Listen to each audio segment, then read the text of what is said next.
Hey you guys, Aline here with Royal Blue Estates, and I must say that I think I'm one of the only realtors that would make a video in her sweats, but I do need to get the gym in before I meet with clients for the day. So I'm making this video because one of my clients called me this morning and her lease is going to be up. We found it about 2 years ago, and she would love to buy, but she's not quite ready yet. So she wanted my input on rent to own. I will be providing a link below so you can watch the full video on my thoughts at my YouTube channel.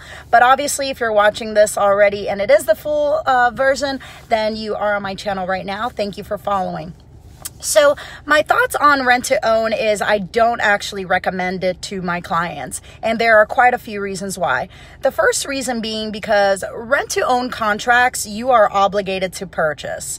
So let's say that things are going fine, you have a rent to own, and all of a sudden you need to relocate for work, or you have an additional child, or perhaps you lose your job, whatever the case may be. When those things happen, you actually are still obligated to purchase. So if you are in a regular rental, you can easily cancel the lease, maybe sublease it to someone, or work out an early termination deal with the landlord. And also if you own something and those things happen, you can sell the property and purchase a new one. But when you are doing rent to own and you need to relocate or lose your job and can't continue to make the payments, or, like I said, have additional family members that will be joining you, there will be no space and you need to move out, you really have no option and you're obligated to purchase that property.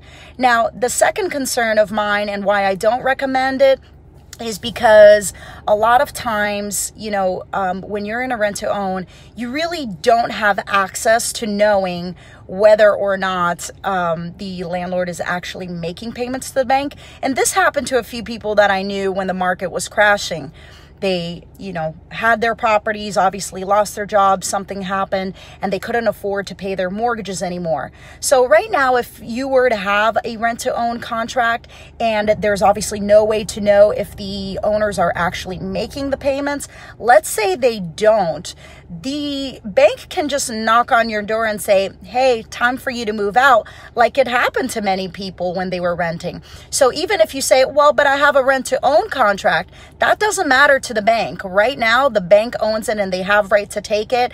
And whatever money that you had going towards the purchase, that will be something that you'll have to go to court to try to get back. So, kind of already two headaches of why I don't recommend for you to do the rent to own. Also, a lot of times I feel like, maybe let's say you thought you'd be ready and the contract says that you're going to be ready in a year, but then also something happens and you're not quite ready, or your finances changed, you're still obligated. So I think that because buying a house is such an important decision, that just take your time.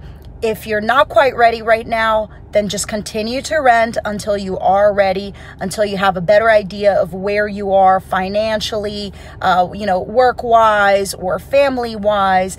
And then when you feel a little bit more comfortable, you will know. And when you're ready financially, you will obviously know that as well. So don't worry about doing the rent to own thing. I really, really don't recommend it. I think it's just more headaches than benefits. And if you have any more questions for me and you want to know my personal opinion, please comment below. Let me know what it is and I'll make a video out of it. That's what I'm here for, is to answer questions. Well, thanks you guys, and just have an awesome rest of the week, and I will talk to you soon.